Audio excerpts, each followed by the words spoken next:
세월호 침몰 당시 객실 승무원들이 무전으로 승객 퇴선을 여러 차례 물었지만 선장과 조타실에서는 아무런 대답을 하지 않은 것으로 드러났습니다.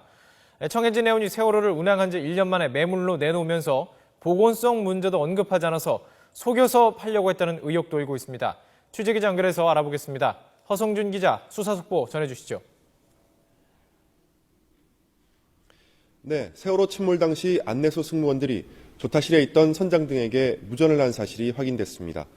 구명조끼를 착용한 다음 승객들의 퇴선을 안내해야 하는지 지시를 내려달라는 내용입니다. 하지만 선장과 항해사들은 아무런 대답을 하지 않았고 승객들은 결국 탈출 시간을 놓쳤습니다.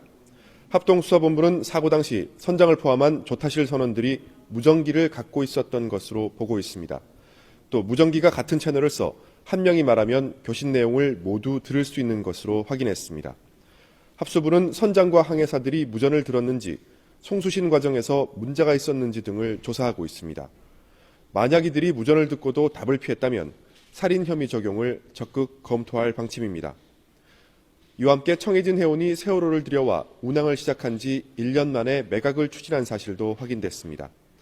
또 매입 의사를 밝힌 필리핀 바이어에게 세월호의 보관력 저하 같은 선박 결함을 숨긴 것으로 조사됐습니다. 합수부는 청해진 해운이 세월호의 선체 결함을 알고 매각을 서둘렀는지 아니면 아예 매각을 염두에 두고 무리하게 증톤 공사를 했는지를 조사하고 있습니다. 합수부는 세월호의 상습 과적 운항에 책임을 물어 청해진 해운 상무 62살 김모 씨 등 임직원 4명을 구속했습니다. 또 청해진 해운의 김한식 대표의 소환도 적극 검토하고 있습니다. 화물 과적을 직접 지시했는지 묵인했는지를 확인할 예정인데 김 대표가 사장으로서 얼마나 영향력을 갖고 회사 경영에 관여했는지에 따라 처벌 수위가 달라질 것으로 보입니다. 합수부는 또 김모 기획관리부장을 불러 조사하고 있습니다. 지금까지 서해지방해양경찰청에서 YTN 허성준입니다.